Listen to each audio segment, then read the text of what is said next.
Just make a funny pose. It's fine. Let's see. All right, says we're live. Let's all be really awkward for a minute. Oh, no, there we go. It's going. All right, we're live. Oh, it's live. Here we go. Yay. Hello, YouTube. Cool. All right, so here we are. The most of the 1K club here is me, Blackphoenix Entertainment, hosting all of us. We got Chopperfett with us, Reese Rides, and Rash HD. You guys can all say hello. Hello. And Moto Mengy is invited. He's doing some family stuff, so he may pop in. If he doesn't, go and check him out. He just does some awesome stuff there on his Honda Goldwing. So hopefully he does stop by just to say hello. So basically, we're just going to kind of go around and talk about our journeys. It was kind of interesting how we all just kind of were creeping up on this 1,000 subscribers all at the same time. And I started looking at each individual person. I'm like, hey, wait a minute. We might be able to do something with this and kind of, help each other out. So I just kind of individually just kind of reached out to each of you and just said, hey, why don't we just see what happens? Let's try to do this journey. And honestly, it's one of those things, again, just threw it at the wall. I'm like, I don't know what's going to happen. And it worked. Yep. It really did. Was I the last one here to hit the 1K? No, I think I'm not me. No, you were behind me, but you've already passed me. I'm probably the guy that's the least amount. I only got 1,031. Right. Well, the weird thing happened with you on Road Rash was I think you got like some sort of spam or something. Yeah. So yeah, I got spammed. And then all the spams were taken away from me, right? But while I was spammed and I was over the 1,000, I went in and started doing all the monetization stuff and got that started. And then it took, it'll be a couple weeks or a few days and blah, blah, blah. We got to review your channel. I'm like, yeah, okay, sure, whatever. And then I come home one day, or I came home after work and they cut all the, or was it the next day? Yeah, the next morning I got up and it was back down to just above 1,000. And then I came home from work and it was back below 1,000. I was like, yeah, it was like back down to 996, I believe it was, somewhere in that neighborhood. And then I got up the next morning and refreshed my page and it says, congratulations, you've been monetized. I just started laughing. I'm like, holy crap. I took no time at all. Already monetized. Yeah. I'm glad that all worked out for you. That was kind of a weird thing to happen. Yeah, it was a total weird thing because I put a video up. What was it? I can't remember what it was. I'd have to go look through my stuff. And somebody watched it and then he liked it and subscribed and then left a weird comment. And then all of a sudden, he must have had like 50 spam accounts or something because every single one of them, like it was on a rolling. It was just bam, bam, bam, bam, bam, bam, bam. And it was just nonstop. And then there was all these weird comments that were left behind. At the same time, I think all the comments have been deleted off the video too. But yeah, it was just really weird. I thought at first I'm like, hey, right on, hit 1,000, but then the way it just peaked, it just and then all of a sudden it's just like comment after weird comment after weird comment after weird comment, and I had the counter open and it was just like ticking off, tick, tick, tick, tick, and then I stopped, and then I was just like, well, this is really weird, right? But I managed to catch it when it flipped. Hey, so I got that video when it flipped. All right, we got a bunch of people watching us now. It's pretty cool. Hello, everybody. Yeah. Hi, guys. What's going on? Yeah, just for reference, I know some people. Road Rash is also, I think, uploading a video, so he's going to be a little bit laggy in between. So it's not. Yeah, well, I'm actually. I'm rendering it right now. So yeah, so we talked about just covered Road Rash's little spamming issue there when he was over 1,000. YouTube knocked it back down, then he had to go back up. So. It's such a game that YouTube plays with you sometimes when you're watching yourself. YouTube will do that anyways. I think Chopperfett, you kind of ran into that too. You were creeping up there, and then it kind of knocked you down a little bit.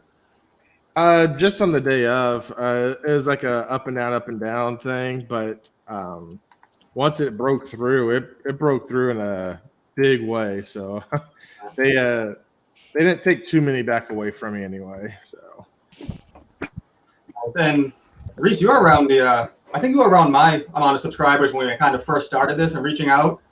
And we started this and we all hit 1,000, and then you just kept going. Yeah, I honestly don't know what happened. Honestly, like the whole journey, like ever since I posted the first video, it's just been I'm not really one to like pay attention to necessarily the numbers, but it's more so focusing on the people that I meet, because they've made like the whole journey for me. They've made that like the best part. And I feel like I got really lucky with all the people that I was encountering and how just welcoming and chill like everyone was. So but yeah, it's been a really great journey overall, and I'm definitely grateful to meet so many cool people, and like this stream, like it's so cool getting to hang out and meet more people with similar interests, because where I live, like I don't know, like no one at my work is interested in any of these things, so it's really cool just getting to like hang out and talk to people with similar interests. So for sure. And that's so crazy. We got us, 4 on here now, and then all the people watching us. It's one of those weird things. Like I really didn't expect it either. Starting this whole YouTube thing, it's like I'm just gonna make videos and put them up there and see what happens. And then I start, you start talking to these people outside of YouTube and all that stuff. You start collaborating and doing. And then the live streams come up. I'm like, wow, there's really a lot more to it. And it's for me, it's really the funnest part. Like doing this. Yeah. For everyone watching, I am on the East Coast, so it's going to be later for me. I don't care because, I get to talk to you guys and hang out and talk to everyone in the comments, so it makes it worth it. And I know Road Rash had mentioned the monetization thing once we hit 1,000. I don't know if I think I've been talking to you, Chopperfett, about this. They're screwing me on it. they're still messing around with me. They're like, I don't know if it's YouTube or if it's Google AdSense, but they're basically saying, no, we're not going to let you. I'm like, oh, really? I have another ticket in with them, but if this one, like, if they reject this one, I'm just going to kind of, step back for a little bit and just do my thing and then revisit it. So I feel like each step for me took about 24 to 48 hours for so the first step, then second step, and then third step. So I think it didn't take long for me either. Within 4 or 5 days, they said, hey, you can go ahead and start clicking away and charging people to watch your videos now. So but that was pretty much the same with me. It was pretty quick, and then I think it was about a week or two later, then I was able to have a membership. They said that, now you can have a membership and stuff. And they gave me a membership and whatnot. To live stream on my phone, though, I think I had to wait, what was it? About 3 weeks after I hit 1,000 before they finally unlocked live streaming on my phone, where I could just live stream directly from my phone without having to use StreamYard or anything like that. Right. Yeah. The mobile is different for some reason. I don't know why. Yeah, it's just when you're on your PC, all you need is 100 subs. But once you need 1,000 to do it on your phone because of the stupid shit that people have done in the past on streaming people's murders and stuff like that. Yeah, I do get that part. Yeah. So that's why they made it like that. But apparently, I make Road Reality want to buy a spider.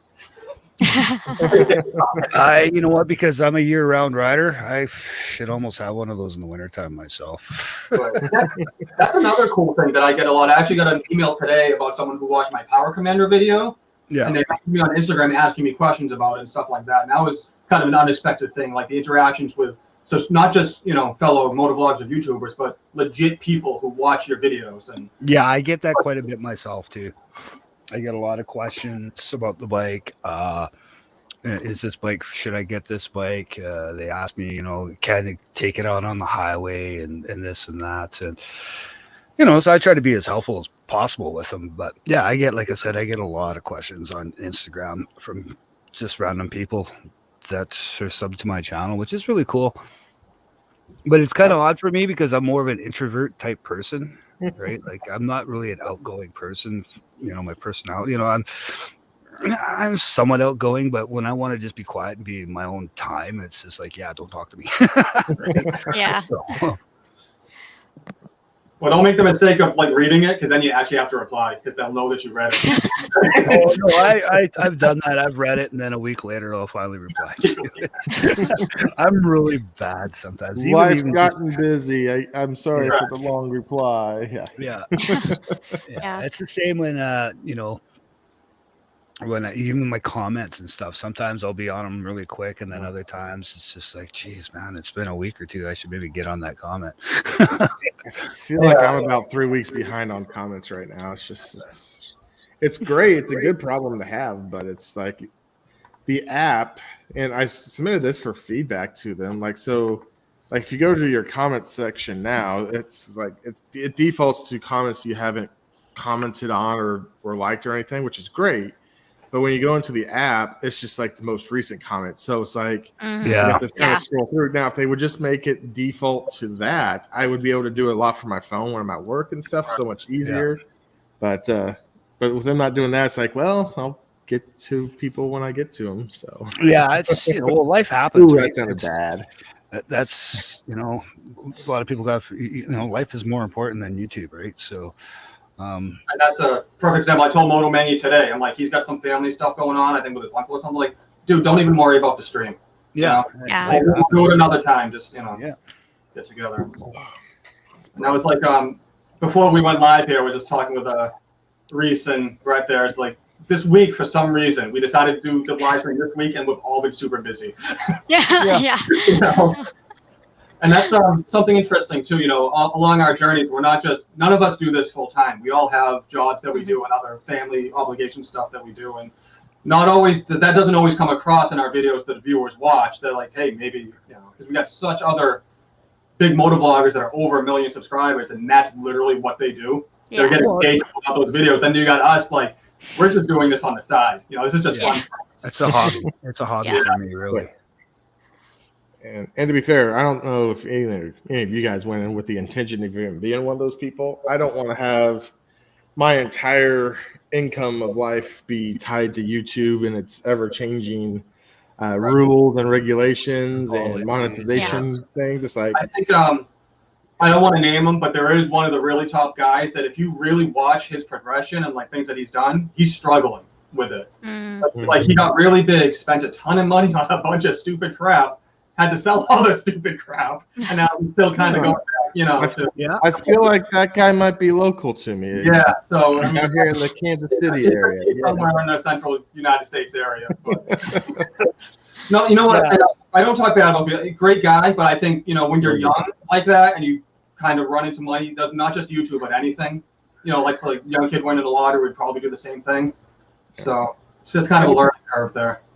Now, to be fair, he still makes probably decent money. He's still probably making 50, 60 putting out one video a week. I mean, just because he's got it. But yeah, he's definitely not doing the like probably 200,000 that he was probably making at its peak. So right. Well, yeah, back before Apocalypse happened, they were making good money. Like they were making really good money, and then the Apocalypse happened, and then that was it. They just went all downhill from there. And then all of a sudden, you've seen them all start doing Patreons and stuff like that. Yeah. I got a chance to sit down and talk with Sub D when he was here in Canada, because Boss Helmets is right here just down the road from where I work. That was the headquarters for Boss Helmets. And so Boss Helmets brought Sub D up, Girl in Her Bike, Dana, I can't remember what his channel is called, The Club, and 6'4" Honda from Ontario. And they brought them all here to BC, and then we went out for a ride and whatnot. And then we went back to the headquarters there. And so I got a chance to actually talk to Sub D. Sub D's actually, he's kind of quiet too. He's like outgoing, but when he's got a quiet time, he'll just like chill out. And he came out and chilled out with me a few times because he's a metalhead too. And he knows I was a metalhead because I was wearing an Iron Maiden shirt and stuff like that. And I met him earlier that year in January when he was up here for the bike show. But I got a chance to talk to him about Apocalypse and that. And I asked him, and I said to him, you know, if you don't mind me asking, you know, what kind of money were you guys pulling in a month before Apocalypse happened? He says, man, I was pulling anywhere over fucking 10 grand a month. And I was like, wow, that's some good money. I go, what are you making now? And he's like, I'm lucky to make 2. Yeah, and if you weren't expecting that or just blowing out money, that's a pretty big hit. Yeah, it's a huge hit. So I don't know if he was smart enough and took that money and put it into real estate and bought himself a house, because if, you know, that would have been the smartest thing for any of those guys to do back then, instead of just buying frivolous stuff, and just buy a house, and then at least you got, you know, a home and get it paid off as much as you can, and then go from there, right? Like that's what I probably would have done. You got to think though, a lot of these YouTubers who were part of that were what, young 20s? I was going to say, they're all in their early 20s.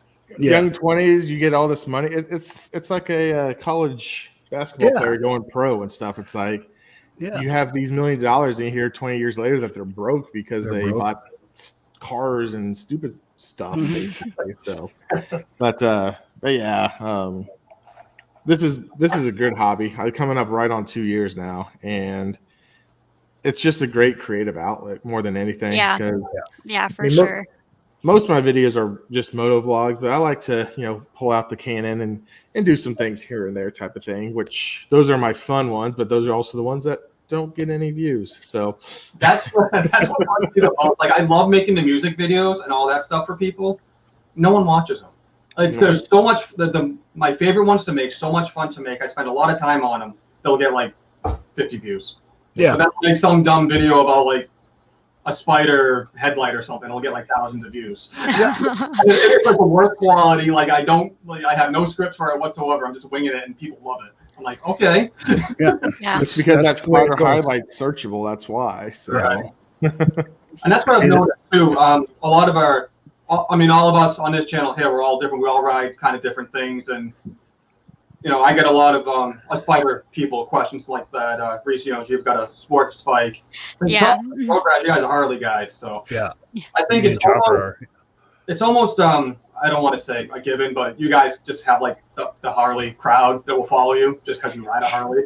Well, yes and no. I do have other people that ride other bikes that follow me, especially on Instagram and stuff like that.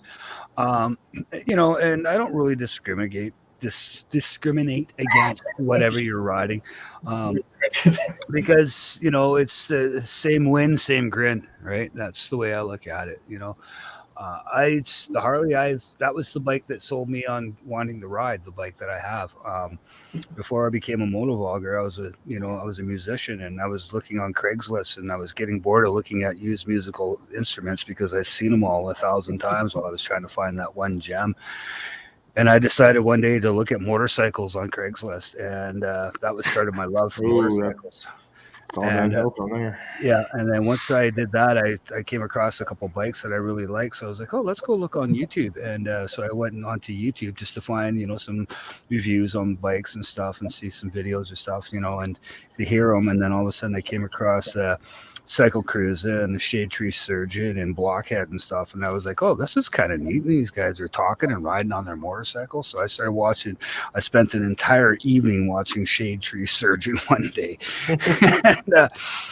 And I was like, I was addicted, and I was like, you know what? Now I want a motorcycle. Now I want to do this. This is cool. This is a really neat creative outlet because being a musician and being a creative person, it was just like, this is really neat. So I probably sat there for about 3 years in side chats and live videos and or live streams and whatnot, and watching videos before I finally was able to go out and get my motorcycle license and then go through all that and get my first bike, and then finally do my first video. And, you know, I've been doing this going 3 years now, starting on my 4th year. So, you know, and it's taken me a longer time to get to where I was, because I started on a Suzuki 250, or a GSX 250R was my first bike. And, you know, I did 2 years of that, of doing moto vlogs and riding that thing. And, you know, it didn't gain me a whole lot of traffic. It gave me some, but, you know, I made it very clear in a lot of my videos that, man, I want a Sportster. I want a little Harley Sportster. And then eventually, you know, I was able to get one. And then once I got that bike, then all of a sudden, the channel definitely started to explode a little bit more, right? So, yeah. And the other thing that's interesting, I think I mentioned in a couple other videos, is Reese really started from scratch. She didn't even have a bike before she started. No, I had nothing, and I think that's what makes it unique, though. You really chronicled the journey from literally day one.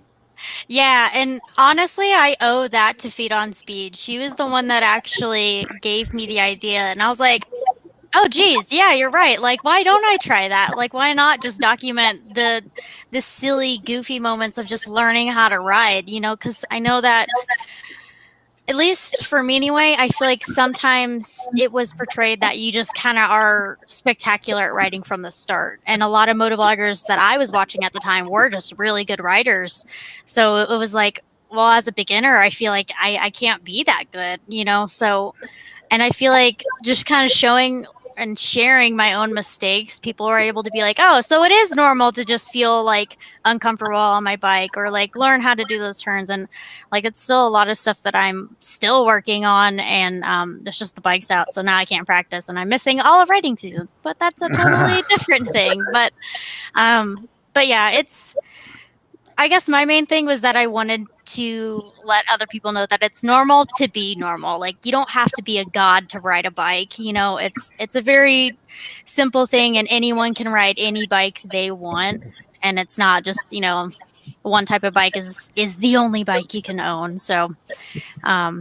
Yeah, I think that's what's interesting too. Is like you're not on a small bike. It's considered for yeah, yeah, a first rider. So yeah. I think that definitely helps people kind of break that stigma. Like, oh, you have to start on a small 250 or a 300. You really don't. Well, I kind of recommend it, but you don't have to. Yeah, I think like being comfortable with what, you know. Well, yeah. One of the reasons why I kind of recommend it is because you're gonna drop your bike, right? And you Mhm. don't spend a lot of money on a big bike, and you know you're gonna drop it. And I tell guys this at work all the time. One guy at work was learning how to ride, and he wanted to go out and get a GSX-R 1000. I'm like, dude, no. Have you ever ridden before? And he's like, no. I'm like, no, you don't want that. Go out and buy yourself a little 250 and whatnot, because you're gonna drop it.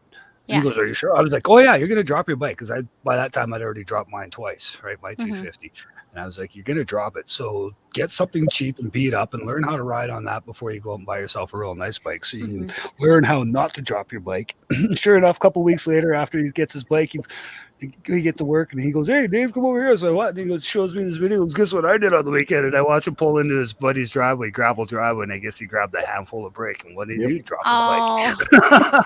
Yeah. And I will say that I love what also Moto Jitsu shares a lot, is how, you know, people on the 250 can learn how to ride a bike better than people on a 1000. And I think that's like such an important thing to share, that you can grow into and really learn so much about riding itself on a 250. Like, it's really not about the bike. It's about, you know, how much are you willing to learn? Yeah, exactly. About your skills. Oh yeah. The cool thing about Jitsu is he can take his 250 and keep up with those 650s on those 50 roads. So it's like it's the whole initial D thing. You got your properly tuned AE86 Corolla that can keep up with your FDs and FCs. I'm not sure if I'm talking stuff that people don't watch anymore, but I love my initial D back in the day.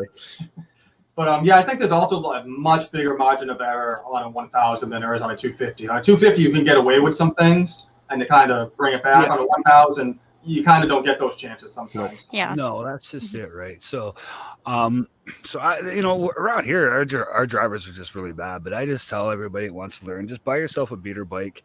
You know, something that's a little beat up, because you're gonna drop it. It's gonna happen. I don't care how hard you try to say you're not going to drop it, because that was the first words. I'll never drop this thing. And then I dropped it the first time in my buddy's driveway, turning around, going slow in his driveway, turning around. And I just grabbed a little too much front brake, and it was gravel right out from underneath. And it's like, damn. Yeah. So it happens, right? So, and there's nothing worse than having a really nice, expensive bike with really nice plastics, and then you lay it down in the gravel and you scratch all the plastics and the decals up and all that. Then it just looks ugly after that, right? If you see that tank up there, that orange one, that's what was on my bike originally when I had mine. And gravel, front brake, dumped. That's That's why that's the pretty side still. The other side is Not so pretty. some Bondo and some Plasti Dip on the other side. So Yeah. you may have told me before, but how long were you riding before you started motovlogging? Probably. Let's see. I've been riding now 4 years total, so 2 years. 2 years. So.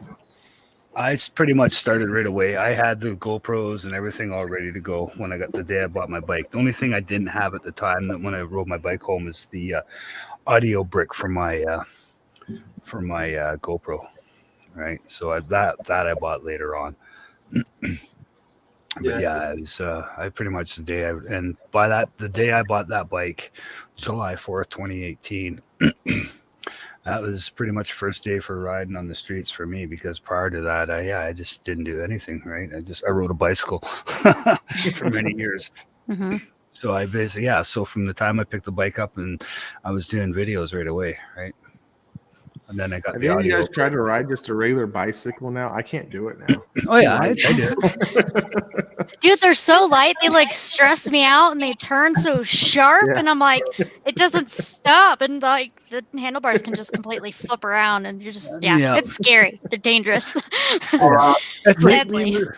it's like me moving my buddies' bikes at work, and because some of the guys that work graveyard shift, and they got the sport bikes, and they're nice and light, and I pull up on my Harley, and I move this one guy's bike out of the way so that I can pull my bike into the back, and I pick it up off the kickstand and push it forward. I'm like, damn, this thing weighs nothing. Yeah. I've wondered that. I'm like, for my bike, it's the only thing I've ever ridden. It's the only bike that I've gotten used to kind of handling. So, and I'm thinking of like, these Harley bikes, they weigh so much more than mine. Mine's Oh, yeah. maybe like in the 500-ish range. What And it's like, size is your bike? other bikes are like, oh, yep, 800 and up. And it's like, oh my gosh. Like What do that's you ride, insane. Reese? I what ride do you- a 2007 CBR 600 double R. Oh, okay, yeah, that's probably around 500 pounds. Yeah, super light. Yeah. Yeah, Mini Phoenix has one of those little electric stand-up scooters. I get on that occasionally, and I'm all wobbly on it. I'm like, I can't. Yeah. Yeah, you like try to lift it off the kickstand, you just throw it to the other side. I have to, like, oh my God. Or like because of my weight, if I shift my weight too far back, it just wheelies. Oh yeah. Oh my God, yeah, it's so funny. But yeah, it's just weird for me. I would love to just get back on two wheels totally, but like my back is just all messed up. But now I'm so deep into the spider game now. I gotta, at least keep the spider. But there was a short period where I was like, maybe I can go get a small 250, 300 bike. And then I woke, literally, this is how my life goes. Woke up the next morning, my knees are killing me, my back is killing me. Like, I can't even ride the spider. Well, what am I doing thinking, that I'm gonna go out and get a motorcycle? Yeah. Well, if you do, you're going to want something, if your back's killing you, you're definitely going to want something that's in an upright seating position for sure. Right. You don't want to be hunched over a tank on a sport bike, and then your wrists will start killing you. Like Yeah. there's a lot of us at work that ride. And we have our own little WhatsApp group for work that we all chat in. And, there's three guys that are on Kawasaki's. One guy's on a 400, one guy's on a 250, and one guy's on a Z 650, but it's not the Z version. It was the year before they changed it over to the Z. And then there's myself on my Harley, and then there's another guy on a Harley and a girl on a Harley. And there's another girl on a sport bike as well. But myself and the dude on the Harley, who's my supervisor, we go out for rides, and then the three guys on the Kawasaki's always come with as well. And one guy, he's got a Honda too. There's Alex, he's got the Honda and whatnot. Well, anyways, we did a long ride. It was an 11-hour day. Like, I left here at 8 o'clock in the morning, and I got home at 8:30 at night, and my butt was killing me. It was numb. It was numb for hours after I got home. But I was talking to the guys on the sport bikes, and they were all complaining about their wrists and stuff. Like, their butts were sore, but their wrists were also sore from that long ride, because it was such a long ride, and they're all hunched over their tank, and all their weight is on their wrists and on the bars, right? Yep. So yeah, it's definitely for whenever it comes to riding my sport bike, oh my gosh, I love this bike, but you're absolutely right. Just constantly your wrists are just aching. Like just being hunched over, leaned forward, and your wrists are just aching. Like I would love to go on day trips and explore more, but I know it's gonna be a pretty big commitment.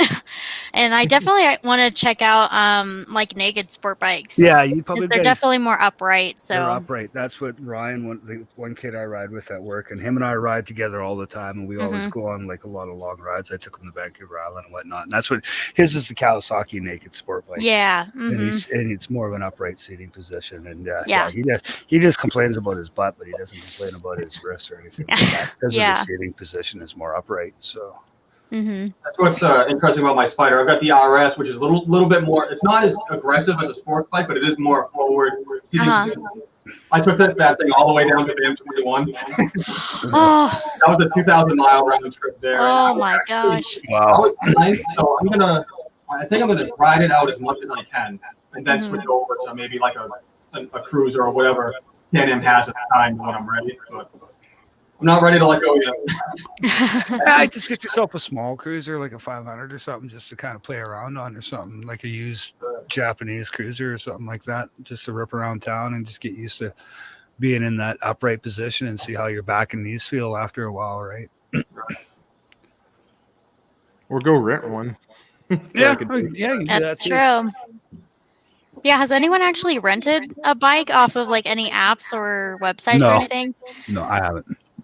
Yeah, but Megan Stark, I follow her, and she does it quite a bit. Like she'll go Yeah. out to like Arizona and stuff, and Mhm. always seems like, now granted, I think they're paying her, like, so they're covering everything for it. But I mean, it seems like it'd be a really easy thing. I go to the thing, I'm like, I can make $140 a day renting out my bike. But I'm like, I don't trust people enough. Yeah, but do so- I really want someone else dropping my bike? Like Yeah. only I can drop mine. Yeah. When my bike got knocked over at the Harley dealer, I was pissed because that thing I hadn't dropped it yet.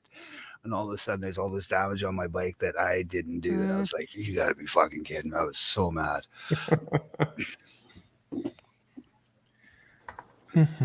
Yeah, I wonder if it's worth it just to buy like a cheap bike just to rent and be like, hey, if it gets dropped, it gets dropped. I only paid Yeah. 140 bucks. Like, having your So daily riding bike, I wouldn't want anyone else on it either.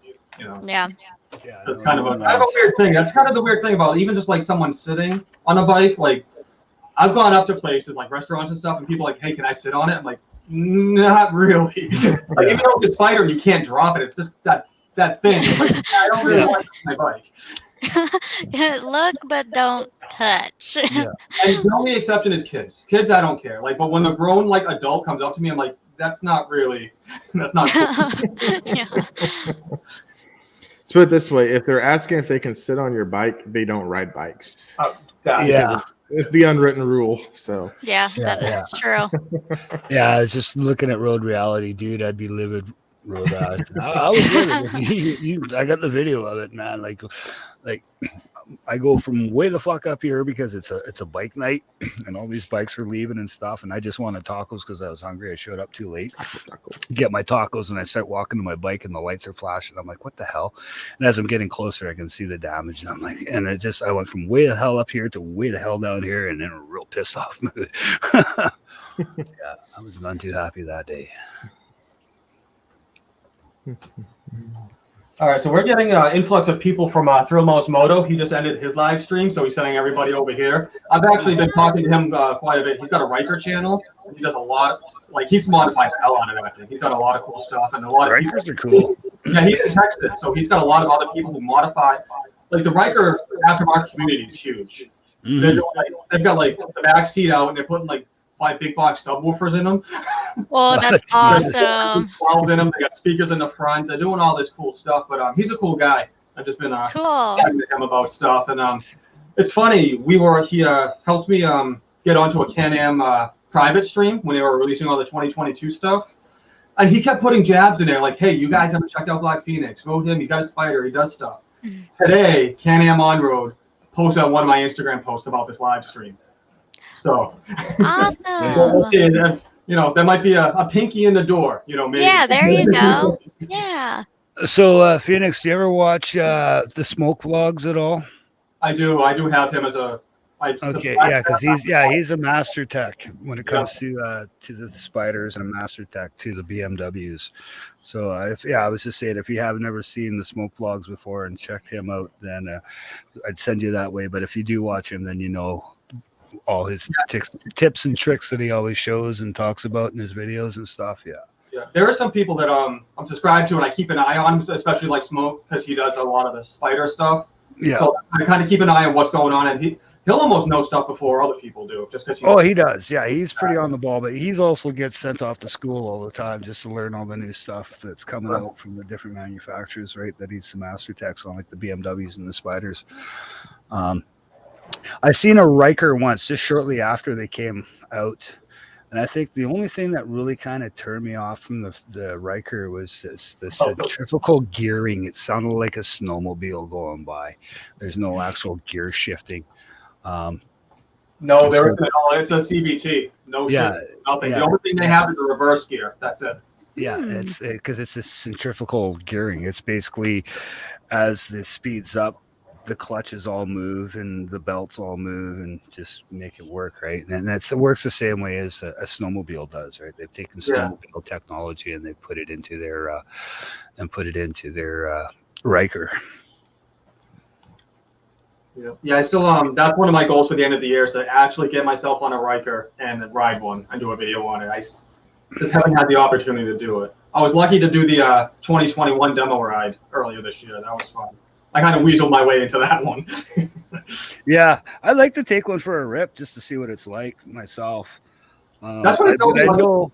It's one of those things you really got to ride. Like you can read up and all, but just if anything, just sit on it and just see how comfortable it is. Yeah, I know that a lot of our dealers up here aren't too keen on letting you take their bikes out for test rides. So right. The other thing I would look at is see if the Can-Am is doing a demo ride around your area, because then they don't care at all. If you can get up on one of those demo rides, you can rip them. Because I would like to take one for a ride. Like I said, I'd like to have one for the winter time, because I'd feel a little more safer riding on them cold mornings to work on them days that it's a little frosty out, and hell, throw a snow tire on the back. Yeah. I'll ride it. I don't care. I'll ride it in the snow if I can. I'm in Massachusetts, so I ride from February to November. So if it's above like 40, 45, I'm probably riding all bundled up. So. Oh no! Really, my bike it's only in storage from like December and January, because that's what the coldest I've ridden in is 18 degrees Fahrenheit. No, that's. Oh my gosh! That's painful. I live in Colorado, and that's too cold. No. And that's another difference too. That's because the spiders and the Rikers, we're using car tires, so they react differently to those colder temperatures than the motorcycle tires would. Yeah. And especially rain, snow, stuff like that. I think we have a little bit of a traction advantage over a motorcycle. Yeah. And of course, you can't dump it. So. Yeah. But the other thing is, you will get in those types of situations, you'll get a little bit of understeer. It'll kind of plow a little bit. Yeah. And what's happened to me, I think I've done it in a couple of videos. It'll snap on you. That rear end will start to go, and then traction control will kick in, and it'll snap right back. If you're not ready, that thing will throw you off the other side. Yeah. But now that I know that it does it, and I'm aware of it, I just do it for fun now. Here we go. Yeah, no, I ride year round. The only time I don't ride is when it snows. Other than that, yeah, I'm on the bike getting to and from work, because I don't own a car or anything like that. So yeah, I ride. You know who does that too? I don't know if you guys are familiar with them. Ducati NYC. No, don't know him. He rides that he's in the Bronx, New York. Doesn't own a car. He'll ride all year long. And if you really have to, he'll take the subway to work. Yeah, that's same with me. That's the only time I'll take transit to work is when there's snow on the ground. And then when I'm at work, I'm asking people that I know that live in my area, hey, can I get a ride home with you so I don't have to take transit back? And I usually can score a ride back from work, not a problem. But yeah, as soon as the roads are clear and it's clear enough to ride, yeah, the bike's out and I'm back on the road again. There'll be snow piled up on the sides of the road. I don't give a fuck. I'm out riding. Yeah, Reese, what's the riding season out there in Colorado? I know you guys. Gosh, it is depressingly short. It is so short. I mean, like the winters are so long here, and it is constantly snowing. So, like, we were still getting snow in April. And then, let me see. Yeah, it was about April. That's when the snow kind of started to taper off. We would still have snow days in May.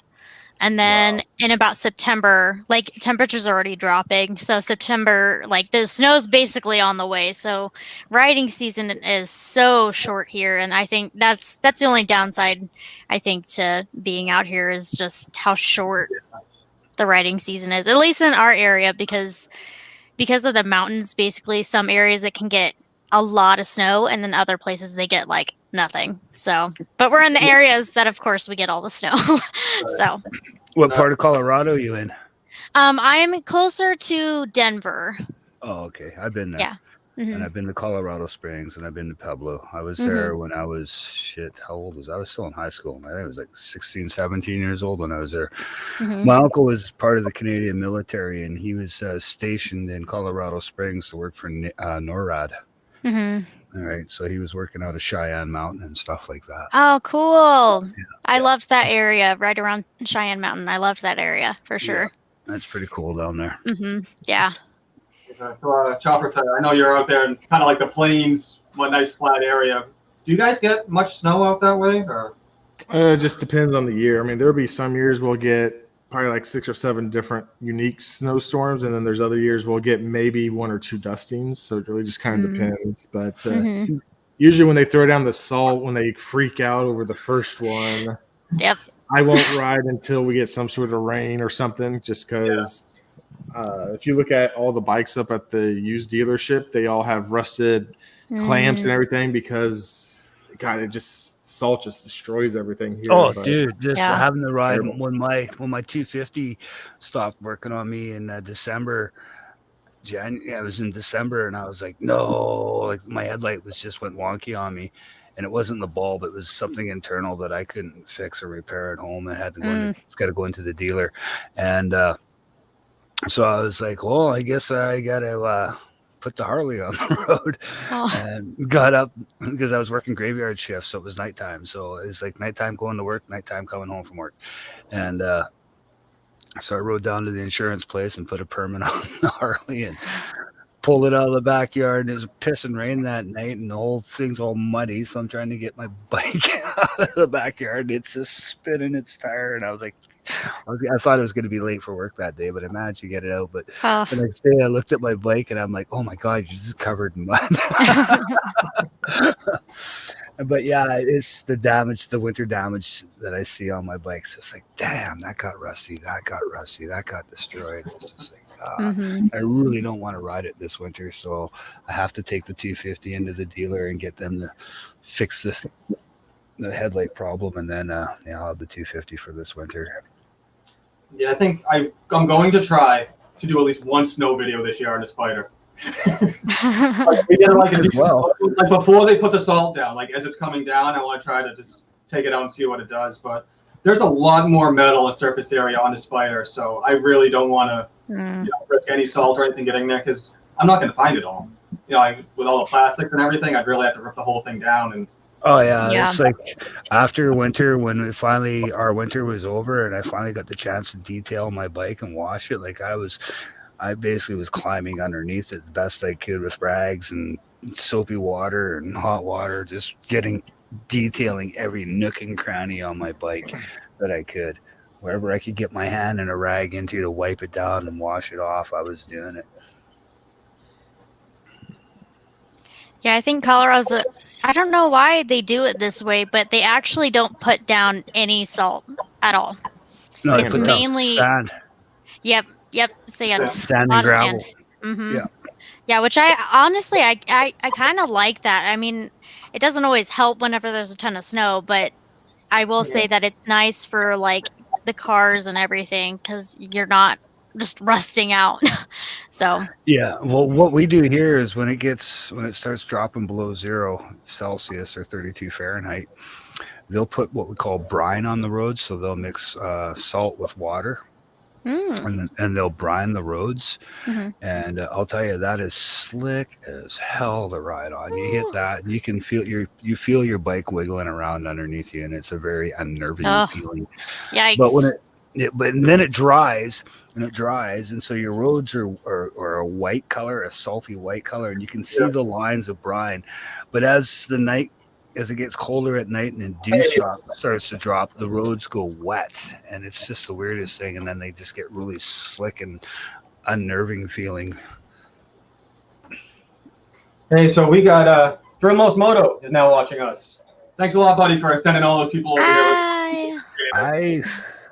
And I'll send people over there too. So I've already mentioned you once before. So, but he's watching us now.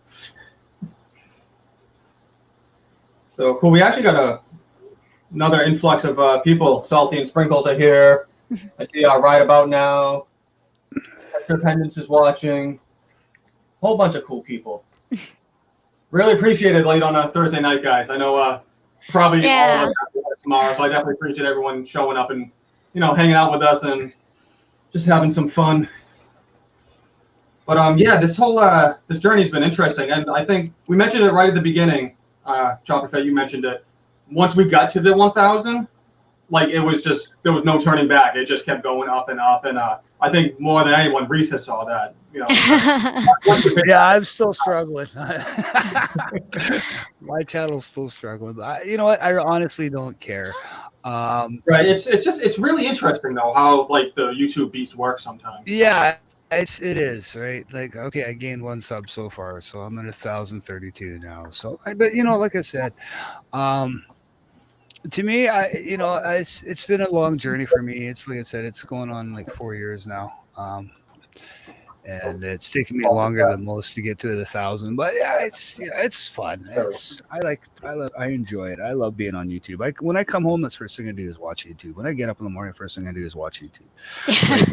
But I'm not always watching moto vloggers. See, that's the biggest thing. And that's what a lot of people have to understand is like, okay, we're in a moto vlogging community. You try to sub to as many people as you can to help their channel grow. And you try to watch as many as you can. But you can't watch everybody. You do your best.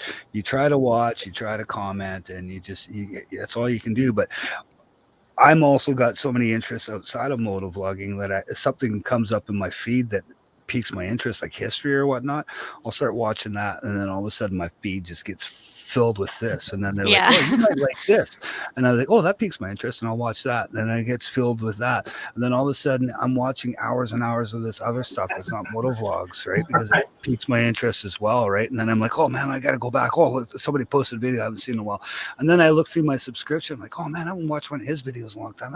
It's like, and so I gotta try and go back and watch as many of their videos as I can, and it's really hard. That's the biggest thing I find is it's really hard to stay on top of everybody. I try to do the best that I can, but I can't always watch everybody, and and longer videos especially, and I'm bad for longer videos too, and I try to keep them as short as I can, but it's they end up being 10-15 minutes, and then you look at your view time and stuff, and the average view duration, it's like, man, like people don't even watch that much of your video. Like a lot of people's attention span is really short. I can put up a 1 minute video and still get an average view duration of 30 seconds. Right? And the thing that sucks about that, you're not getting the real value on that, because you'll get some people who will, like if you get like 10 people to watch it, but only 2 of them only watch 10 seconds, it skews that number so bad. Yeah, it does. When you're like, okay, these 8 people did watch my video, because these 2 people only watched 10 seconds, you don't see that real number. Yeah. So, and yeah, we made the focus on getting to 1,000, and I honestly, all the other analytics, I don't even look at. Like, I don't care. It bugs me. Yeah, like, I really was never really an analytic person watcher anyways. The only thing that I ever really watched is I watched my watch time, and I was watching my subs. Like I had over 5,000 hours watched by the time I hit 1,000. Right, like my watch time was way above the 4,000 needed, so I was luckily there. So that's interesting, because I've heard quite a few people that's happened to them. The watch time was there way before the subscribers were. Oh yeah, and then there's people that get the subscribers, and it takes them forever to get the watch time, right? So it's luckily for me, what my watch time was is the year before I bought my Harley, I went out and I test rode. I went to the Test Our Metal event, and knowing that Harleys are very popular searchable content, I went and rode as many of the bikes that I could and made videos of every single one of them. and I just put one out every week, right? And that was my video for the week, is me test riding the Harley. And those videos to this day are still getting views, right? They're still making me money. But the video that makes me the most views is the things I love about my 2020 Harley Davidson Iron 1200. That thing, when it says last 48 hours in views, that thing's always sitting around 48, 50. You know, it's already made me over, I don't even know what the analytics are on how much money that video has made for me yet. You know, it's interesting. My most $9.16 so far, my estimated revenue for just since I've been monetized. my How to Ride the Spider video, I think, is over like 28K views or something like that. And now I look back at that video, I'm like, ew, I can totally do this video so much better now. Yeah, exactly, right? People comment on it, and I actually get messages from it. Oh yeah. I'm like, okay, well, it must not be that bad if people are watching it and, you know, all that. But that happens sometimes. Now we've been doing it for quite a while. I think we go back to like our first season of videos, really, or like the first couple of videos. You're like, ew, not good. But it's not always. My very first video that I ever made, which is because I didn't have editing software at the time. I just had this really chintzy free software that you just kind of place everything together. And I put that on YouTube and I watched it myself, and I was like, you know, this is pretty corny. Yeah, I can't put that live. And so I never did put it live. But as soon as I got, I had the membership and all that, I was like, you know what? People have never seen this video before. I'm going to put that as a members only video. So you have to be a members only to see my very first corny video that I ever did. Nice. So Setzer Pendants has asked us, how long have each of us been riding? So riding total. So I'll start because my journey is interesting. So I don't know how many people know, I did have a huge crash in 2005. I was riding. I crashed a 250 Honda Rebel. I high-sided over and busted my shoulder and back and knees. So I had to stop riding for a while, and then got back. And luckily, Can-Am made the Spider, so I was like, I can do that. I know I can do. So I started riding again in 2019 up until now. So there was quite a big break between when I started, crash, and then when I started riding again. So maybe we just go around Chopper. But I think you mentioned 4 years for you, Chopper? 4 year. This is my fourth season. I've had my license going on 5 years because I got my license at the end of November, which is not a great time to get your motorcycle endorsement. Because you get off that Rebel 250 from the MSF course and you're like, oh, yeah, I should go hop on my 700-pound Harley. That sounds like a great idea, first thing to do. So, so basically that first season, it was just friction zone and parking lot riding over the winter time. So, but 4 total seasons, all said and done at this point. I've been riding since July 4th, 2018. So I haven't been riding that long either. So 3-4 years myself. And the unique thing about Reese is I have the least amount of experience here. I started riding around, I think, roughly July last year. But again, riding season is so short that I feel like I wouldn't even count it a full year of riding because I just don't even have the months to be able to ride. So I would say closer to like 4 months, if I'm being honest. So we'll add up all the months over all the years. Yeah. It would literally take you 3 years to get 1 year's experience. I know, exactly. Oh yeah, well, I've owned the bike for 6 years, but I've only been riding for, about this amount of time. Any of you guys ride in the rain at all? Oh, I don't even want to talk about rain. You guys watch my Band 21 videos, that's all I have to say about rain. But yeah, I rode my ride home. Not only did it rain the whole time down at BAM, half my ride home for 300 miles was all rain, nonstop. The Spider. And that's the one thing I will say about the Spider. They're road trip machines. Like, they're awesome on the road. And in the rain, I was still going about 55, 65 on the highway, depending on, visibility mostly. Mostly, yeah. So, just because I do have a car tire in the back and the front tires are good. So I'm like, all right, I know I can trust the machine to do this. Yeah, I ride in the rain all the time. Obviously, the elements just suck. I had rain gear and everything, but if it wasn't the summer and it wasn't like 65, 70 degrees out, I probably wouldn't have been able to make that whole journey. Yeah. Because eventually, you get hypothermia so cold. I ride. speeds. So Yeah, I ride in the rain all the time. I've got a full jacket, and in the wintertime, this is going to be my, it's coming on my fourth winter of riding.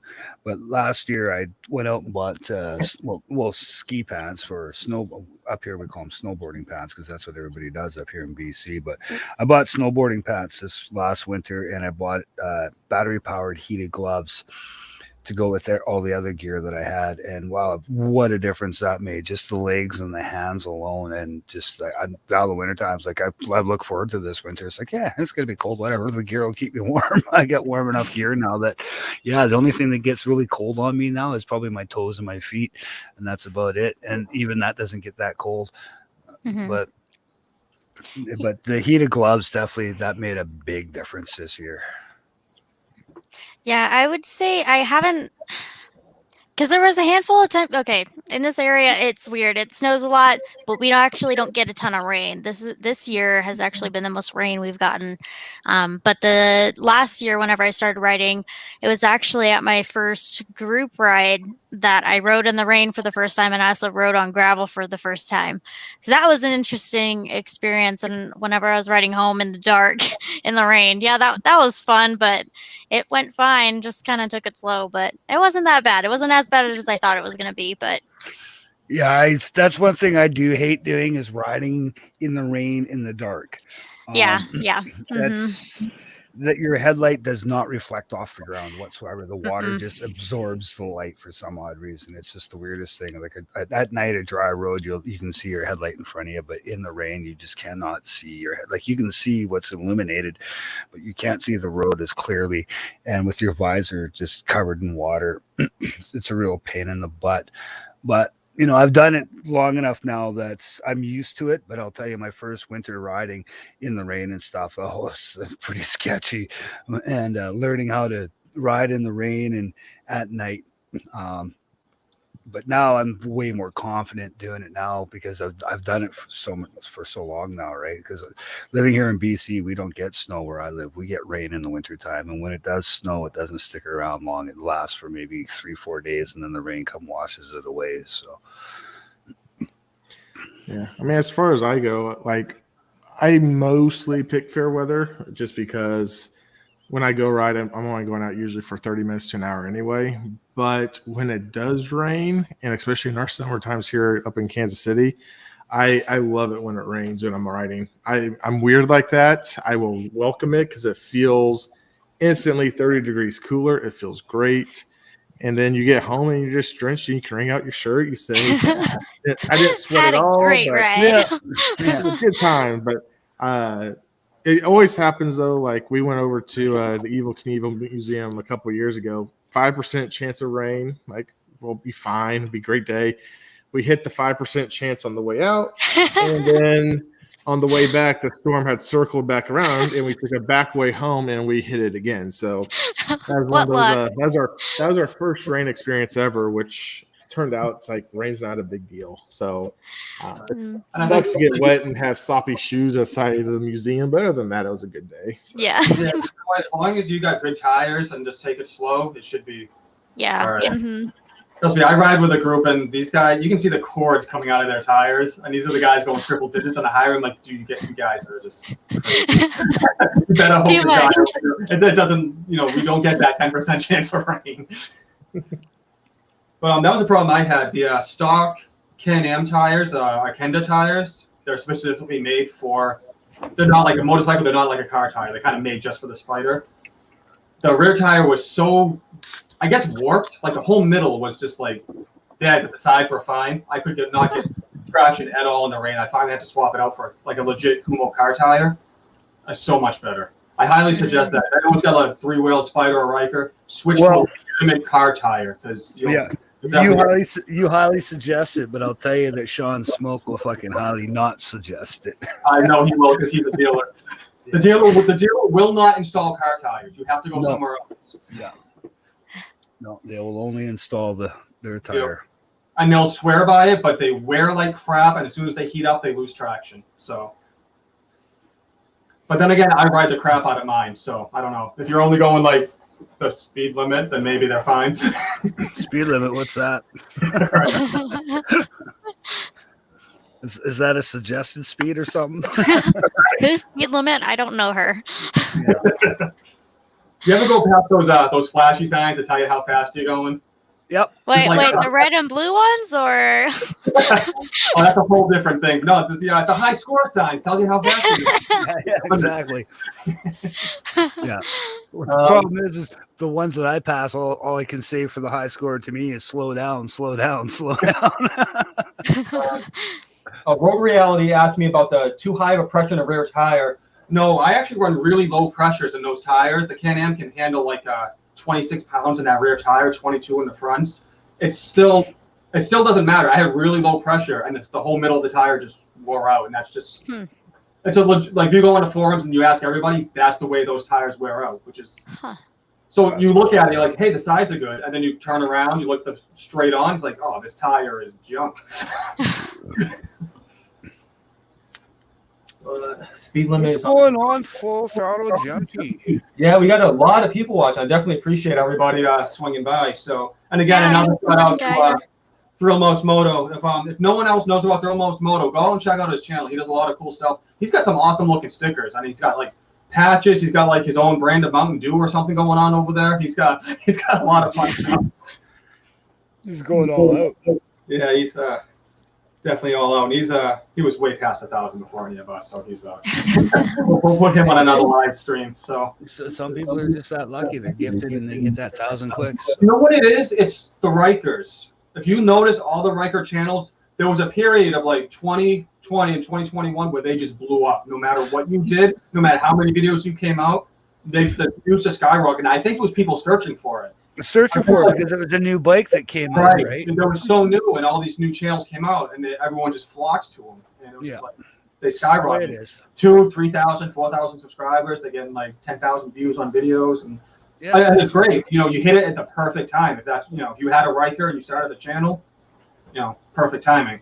Mm-hmm. Yeah, no. Right now is if the new bike right now that everybody's watching and wanting to get is the Pan America.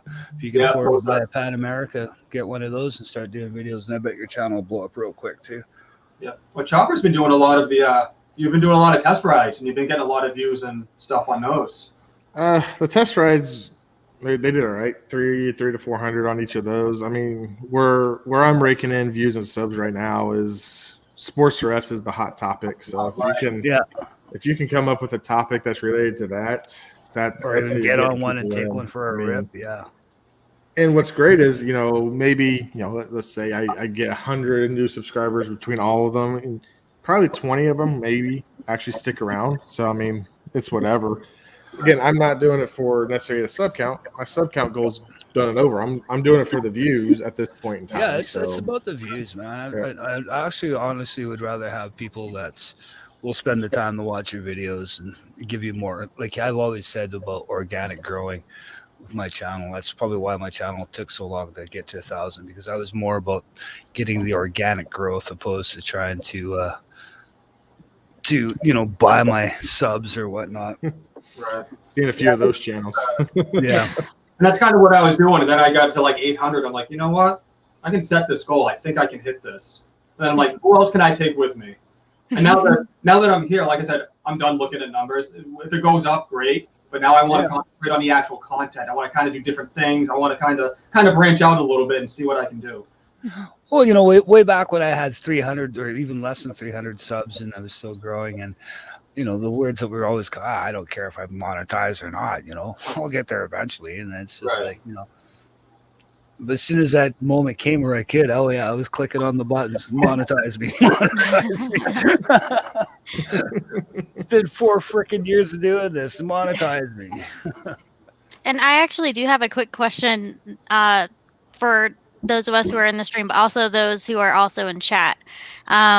Just kind of curious as to what everyone's kind of interest is whenever it comes to watching YouTube videos. Like, is it, like just a regular moto vlog? Is it, going on a trip? Is it reviews? Just kind of curious as to what everyone's kind of interest is whenever you guys are watching for me moto vlogs.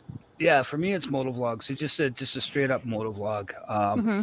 Product reviews, I'll check them out and stuff. It's like a straight up motovlog because the whole reason why I really got into motovlogging, other than people talking and riding on motorcycles, is seeing people from different areas around the world and seeing places that I would never get to see in real life, right? Mm-hmm. I watch a lot of people that are from overseas in Europe and like Germany and the UK and whatnot. And for me, that's huge because I'll get to see stuff that I like, especially the UK. I watch quite a few guys over there, and I'm blown away by the long stone fences and the old stone houses and the old Yeah. stone churches and stuff like that. Hmm. Just the history of the country and stuff, and seeing it where I know, yeah, it's not going to be anytime soon where I'm going to go there and ever visit the place and get to see it firsthand. But to get to see it through a camera, through a motovlogger's Yeah. eye, it's just like, well, that's cool. And then I can actually make a comment about that. And if they're a smaller channel, they'll take the time to comment back on, to the questions that I've asked. I know that if somebody's got 100,000 subscribers or 200,000 and they get all these comments, it's really hard for those guys to comment all the comments. And a lot of those guys always say, I see your comment, I just can't always answer your comment because that would be 8 hours of my day answering comments. I don't have that much time in the day to do that, right? So the smaller channels that are in these areas, and I can, ask them these, and they can take the time to answer because they've only got 3 or 4 comments to answer for their video. It's to me that makes it really engaging with the moto vlogger and understanding where they live and just some of the history that I get to see through their camera where they live and stuff. And that's why I like just the normal motor vlog as they're just riding around in their area, and I get to see places that I never get to see. Hmm. Yeah, for sure. Yeah, I just for some reason I'm just more attracted to the personality of the person, how the presentation, talking to you and stuff like that. And because honestly, there are other spider channels or other Riker channels like that. Like for Moto again, he jumps out at you. It's like you can't not help but look at what he's doing. Like, you feel like you're there with him, and he's the way that he explains things. And I watch some other spider channels, and I'm just like sitting there like, okay, I get it. Like, and it's not a knock on anybody. Everyone has their different styles, and everyone likes different things. That's just kind of how I feel. I'm just like, I just want someone who engages with me, and it's more of like kind of like a grassroots type channel. Hmm. Just kind of keep it simple, keep it small. And I do watch the bigger moto vloggers too. And I actually had a brief interaction with Chase on Two Wheels. He actually responded to a comment. Oh, wow. It was interesting. Yeah, he did this review video for like a dealer or something, and it was so elaborately set up. He had like a chase camera and like all this stuff, and like a camera crew following him. I'm like, dude, that's really cool that like you got so big that you have like all of this stuff. Mhm. And he commented back and he said, don't worry about any of that. Just get your content down and the rest follows with you. I'm Mhm. like, okay, he didn't have to take the time to do that, but he did. So, but that's a good point. Like sometimes we just, in chasing numbers and stuff like that, we kind of lose our focus. But yeah, and then for me, it's just the motor vlogs are good, the adventure things are good. It's just really it boils down to their personality and do I find a connection with them? Because Mhm. I mean, they could have really well shot content, but if there's not that realness to it, or there's you can tell it's being edited by someone from afar, or you can just tell that what they're doing, even though this looks really good, you can tell it's not who they are, because if you go back and look at their old videos, especially, it's just like there's been a shift and stuff. Yeah. So personality is always the key thing, and then there's got to be some sort of moment or some sort of subject that's got to lock me in. If a 30-minute moto vlog about nothing isn't going to keep me locked in, a 15-minute ride that's just set to music isn't going to lock me in. I mean, those things, which I do appreciate people putting stuff out like that, and that's what they want to put out. But for me personally, that's not what I'm going to click on and watch. I'm going to click on and watch something that's got an interest, something that I can comment on myself and create a discussion. I think that's the key. A video that I want to watch is something I can create a discussion off of, or something I can tie back into my channel to where I can use it as well. Walton PA does it a lot with his motorcycle topics of the week. I've probably made 3 or 4 videos just off of his discussion topic that he just wants comments on. So it's things like that that I'm kind of looking for. I'm sorry, Road Reality, if I hurt your feelings there for some reason, but I do watch Road Reality. Road Reality is a very good guy. He's the one who helped me learn how to edit my 360 footage a while back. So, but no, and then I get sucked into top 10 things that you didn't notice in Avengers Endgame, and then from there. Been there many times. Good movie, by the way. Yeah. I watched 3 different clips. So there's a movie called Draft Day. It's a bad movie, Kevin Costner, but whatever. There's 3 different clips on YouTube that I watched today. Like 8 of 10, 4 of 10, and 6 of 10 was in the order that I watched the clip. So it was completely out of order, but I was like, yeah, it's being suggested for me. It's about football season. Let's watch that. And so now my entire presented to me page is all about the NFL draft and stuff. I've lost all my motorcycles videos. It's all NFL draft at this point. So You're right. Yeah. Road Reality is definitely hurting here. yeah. But yeah, that was a good thing too. So Road Reality had he kind of split up his videos into chapters, and one of them was about literally his cup holder.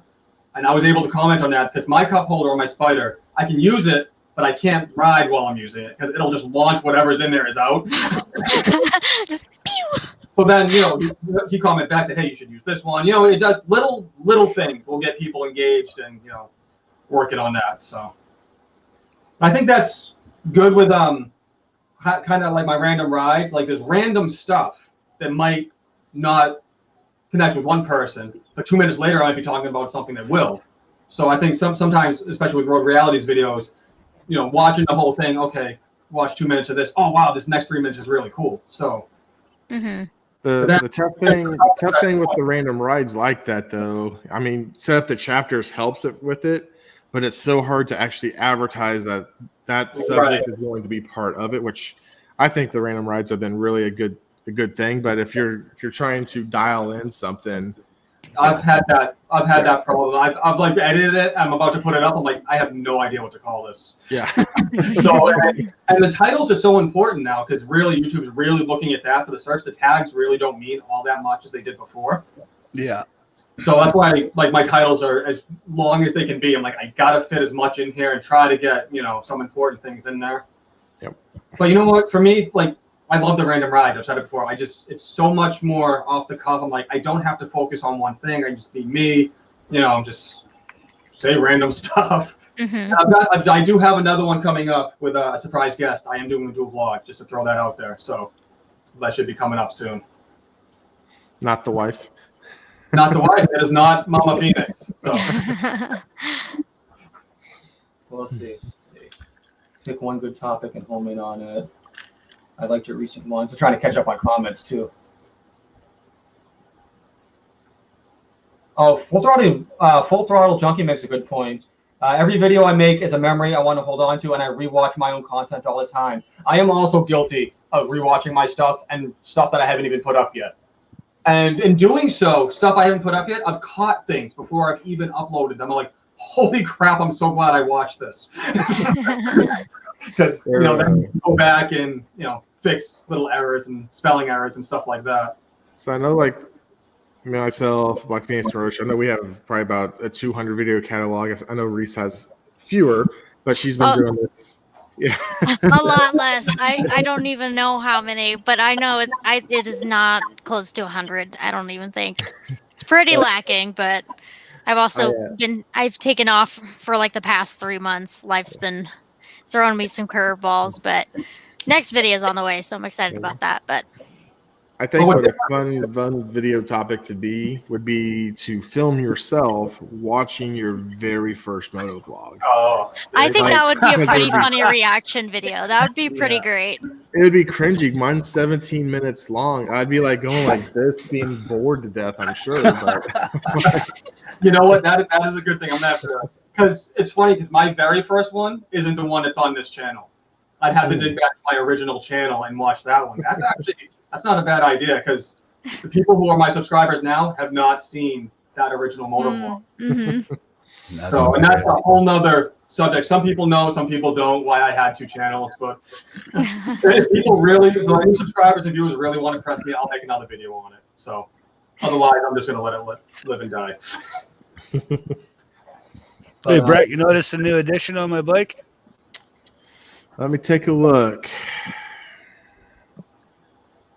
Sissy bar? Yeah, actually, I got that today. I like that. That looks really good on there. Yeah, it does. It kind of finishes off the look, really, in my opinion.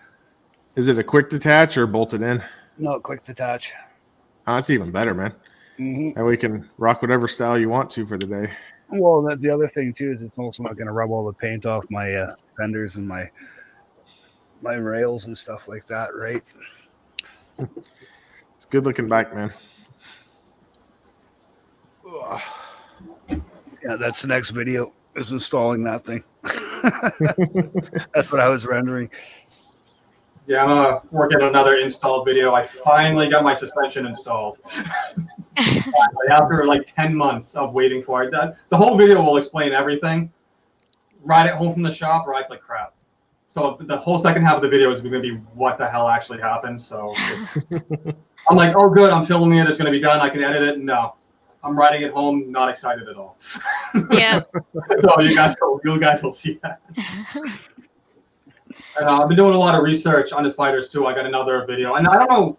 I backlog a lot because I work in IT. I work a lot of hours. So if I don't, there's no way I'm getting my videos out on the schedule that I want to. So I've got all of these lined up. Like, okay, I'm going to put this one out here. I'm going to put this one out here, kind of like in a certain order. So some of my stuff is like weeks old at this point. Yeah, I don't know how you guys do things, but I run like an Excel spreadsheet for topics. And if I was to just put out a video per week, I've came up with enough topics to get me to 2023 now. So Oh wow. Set. And that's taking it to the next level, my friend. I can get to middle of next year doing 2 a week and still get to 2023. So that's just like my single every Monday vlog is I got to. And what's nice about that is as something comes up to replace it, that list just drops down and that timeout just gets even further and further. So it's a list that's definitely changeable whenever it needs to happen. But do you guys do any sort of pre-planning before you ride and vlog and talk, or is it all sometimes I'll sit here and I might come up with a topic and I'll run some ideas through my head as I'm watching TV and like, yeah, I got to go to the store and do some grocery shopping. So I'm also throw the camera on the helmet there and talk about it while I ride to and from the store. And that's the extent of it for me. Like a lot of it's usually just fresh off the ground. I usually never have a topic. I'm very random. Like I'm so squirrel sometimes. It's just unreal. Right. Yeah, exactly. Squirrel. But so Road Reality asked me, let's compare bike sizes. How far in the future are your uploads? So I do 2 videos a week. I've got about a month worth of videos ready to go. And I still have to finish that suspension video once I get through the mess that I'm in right now. So I haven't been able to ride for like a week and a half, basically. So it's an absolute disaster. I've got 2 travel videos right now. Well, I guess just long ride videos. Just basically going over to one's going to Vancouver Island with a buddy of mine he used to be the bass player in my band, and it was the first time we ever rode together. We rode out to the west coast of Vancouver Island and then back again. And then I've got the one where a bunch of us from work did that 11-hour ride, basically 11-hour day. I still got that one to do yet. And I have a marijuana dispensary because it's legal in Canada from coast to coast. One that I also did when I was now too. So yeah, no, it's coast to coast here in this country. So and I've got a dispensary video that I did while I was on Vancouver Island riding with my buddy. I just kind of did a one-off because I just ran over there by myself. Said, fuck it, still a GoPro on and make a video out of it. So, yeah, so I got that. And then, of course, the one installing the sissy bar that I did today, I'm just waiting to upload. And if I try to upload it right now, it'll just make me really laggy. So I'm just waiting till after this, and I'll hit the upload button, and up she'll go. But other than that, yeah, I don't really have a whole. I've got some stockpile stuff, but then I go back and kind of look at the clips, and I think about what I was talking about, and I'm like, that's stupid. Fuck, whatever, it's garbage. Yeah, and the problem I have with riding in the city is I'll be filming a vlog and I'll almost get hit like 3 or 4 times during the vlog. I'm like, all right, screw the whole thing. I have like it's so cut up and like I don't bother. Like I'll go home, wait an hour, go back out. You know? Sometimes I'll just ride out of the city. Like let me just ride 20 minutes out of the city just so I can get a vlog done. Mm-hmm. Yeah. Sometimes I wish I could do that, but here where I live, it's more like 45 minutes to an hour to get the kind of out of the city to where it's somewhere that you can go. And I'm just seeing Ride About now. I hate editing. I hear you there, buddy. That's the weird thing. I love it. I love creating the videos. I love editing and splicing stuff together and the music videos and things like that. Just because I've kind of done that in the past for other things, so it was almost that's where I really have squirrel moments is when it comes to editing and just being able to focus and just stick with the editing. I'll get, like especially if it's a really, like I know there's these 2 long rides that I got to edit, man. It's going to take me 3 days just to get through it because I'll work at it for about an hour. And then all of a sudden, okay, I'm bored of this. I want to go do something else or go for a ride or watch TV or whatever it may be. Right. And then go back and focus on it, put some more time into it and stuff. And then, yeah, it can take you a long time for me. I just, like I said, I squirrel out so much. It goes crazy. It's like I'll have my TV on beside me, and all of a sudden something will pop up on the TV. I'm like, I'll just sit away from the computer and start watching the TV. And 2 hours goes by. I was like, damn, I could have just edited for the last 2 hours. But yeah, it's for me. It's just the focus on editing. It's pretty hard for me sometimes. Hey, Tekken Moto is joining us. Hello. He's actually local to me as well. So there are quite a few local moto vloggers to me that I'm finding out more and more. So I've got a few local ones around me, but I haven't met them yet. But I know I've seen their videos and stuff on YouTube, but I've never got a chance to meet them. I have met a subscriber though, and actually I took him out on that 11-hour ride too. Oh yeah. Yeah, that's an interesting experience. The very first time that you meet a subscriber, you're like, what? You do what now? Like I was at a gas station pumping gas, and this kid came up to me and goes, I know you. I'm like, I have no idea who you are, dude. He's like, you do YouTube. I'm like, oh, you know me from there. Okay. No, you can't sit on my bike. Oh, sorry, what? But it's just funny because it's literally the first time that someone noticed me for my video, and I'm like, oh wow, this is going to happen now. I have to be, prepared for that. And it's actually pretty cool. I've been a part of a local spider group and some other motorcycle groups, so they've really helped get that local presence going. Yeah.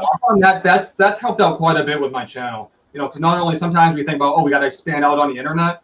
Sometimes being local and just trying to get with like a local group or something like that. Yeah. Mm-hmm. I'm just reading some of these questions here. Okay, Moto travels because I know he's close. Yeah, he's close to me. I haven't had a chance to run in to meet him at the editing software that I do use. I use the Sony Vegas Movie Maker. Okay. Yep, and I know Chopperfett just put up Fillmore One to share. I use that too. So, and it's funny because I will watch other people's videos and I'm like, I know what you use to edit. I recognize that freeware music there. Oh, it's so funny, Chopper. I was doing a video the other day and I'm like, I need music for this little segment. It started playing and I didn't recognize it. And then eventually, like, it kind of kicked in. I'm like, Chopper used this for something. And I'm like, nope, off the floor. I'm like, I can't. Because if I hear someone else use it or whatever, I'm like, no, it's off limits. Like I know. Yeah, I pay for Epidemic Sound. Okay. Yes. Yep.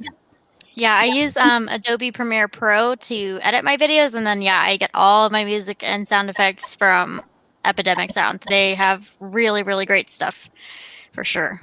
They do have really good music. I don't justify 15 a month for it. I mean, I guess music's not the biggest part of my channel, so I have about 10 songs that I switch between what Filmora has and then the YouTube Studio. They put out stuff like once a month, and Yeah, I used to use a which lot aren't of the bad, YouTube but stuff, but then I decided to pull the trigger on Epidemic because, you know, if you ever watch my stuff, I always play a little heavier, harder music on my stuff, and I find that the Epidemic's got kind of the stuff that I'm looking for, where YouTube's, you know, it's there, but it's just a lot of people use that stuff. So if I want to get away from sounding like everybody else's music, I got to go to Epidemic to get the stuff that I want. Yeah, and the problem is, I think if I was to try it, I wouldn't be able to not use it anymore. Is the problem? Yeah, that's the biggest thing. Like for me, I got it and I started using it, and then I stopped using it, and then I was like, wait a minute, I'm paying for this monthly stuff. Well, fuck, start going over there and start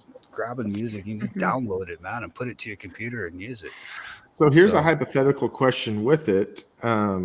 So you put it in your stuff. It's allows you to use it for, you know, copyright free, so it doesn't hurt your monetization. But if you cancel your subscription with Epidemic, does that go back and actually demonetize your videos at that point in time? Honestly, I think if you were put it up while you're still monetized or you're still paying for it, I don't think they could do anything about it. I think if you were to use it after you canceled your subscription, then that might be a problem. Gotcha. Probably look at the dates. Yeah. That makes sense. Cool. Yeah. And, I definitely need to do something for music, because if you guys watch my music video, I just grab whatever's out there, what I like and what matches up, and then YouTube me for it. So that could be part of my problem too, that I just didn't care at one point. I'm just like, nope, this song is awesome. I've already got some scenes that'll match it. I'm going to use it. Yeah, that's kind of how I am with it. I'll listen to a song. I'll play a clip. I'll play it in my video editor, and at the same time I'll hit play in Epidemic to hear the music kind of go along with that section. I'm like, yeah, no, that one doesn't work, and then I'll go back to the beginning of the clip, and then I'll play it again, and I'll grab another song until I find something that I like, and I'm like, oh, that song fits perfect, and then I'll grab that song and I'll throw it in there to what I think, in my opinion, you know. But, you know, I like my music to be a little harder, heavier edged. You know, that's just the way I am, right? Yeah, sometimes I'll hear a song and I'll have an idea, and I'm like, I just got to run with it, because there's no other music that's going to work now that I have the idea in my head. Yep. Like that very first Why We Ride video I did with all the motovlogger shout outs, I knew I wanted to use that song. I'm like, I don't care. Like, it's going to work. I'm going to do the voiceover, the way the piano is and all of this. I know it's going to work. If I try to shoehorn another song in there, it's just not going to be the same.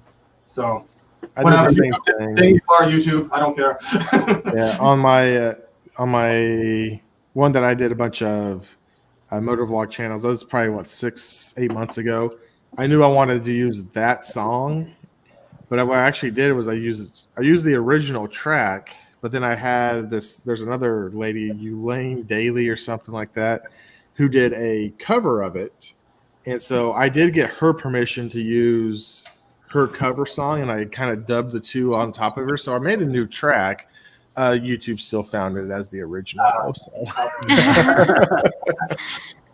Yeah, I was when I did the Show and Shine video, and I was clipping all the bike scenes together, all the different bikes and stuff, and I could hear the music in the background. I'm like, yeah, dude, you're gonna have to mute all that, and you're gonna have to go grab some Epidemic, because you're gonna get hit hard.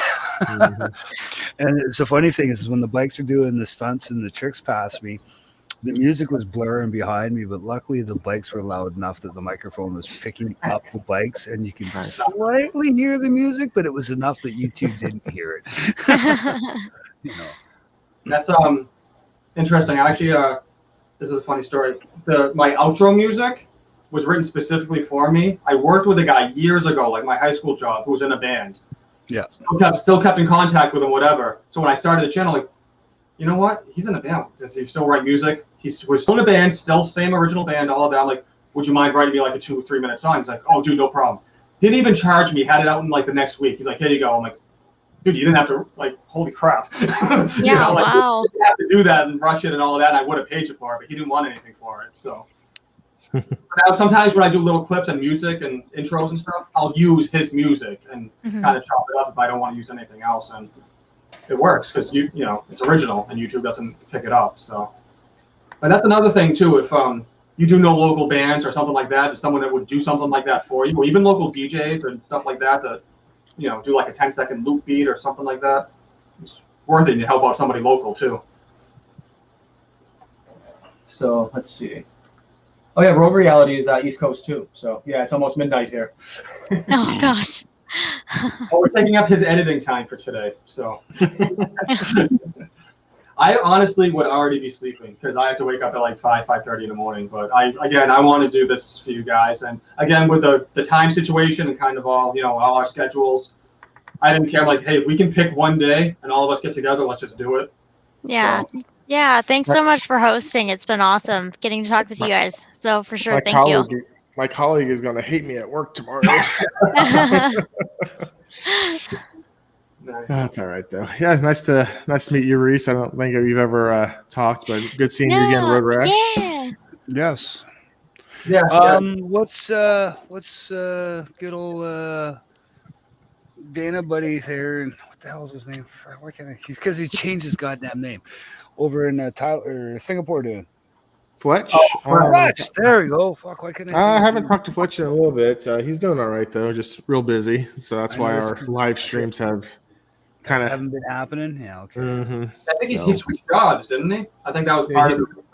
He's worked for Harley now, and so it's like 6 days a week, and it's just I don't want to take up his one free day to do a live stream when he could go out and ride and something else. So mind you, but he's doing good. He's liking it. That's all that matters, though. So. Yeah, riding his new electric ride special or electric ride standard.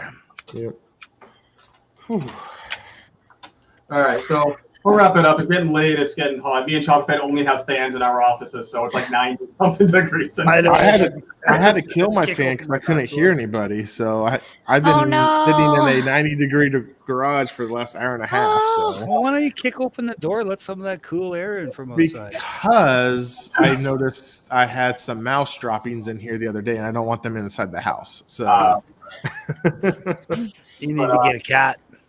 I have to get mouse traps. I'm a pretty good trapper. No, you need to get a cat. Let the cat. I hate cats. Cats are gross. They're awesome.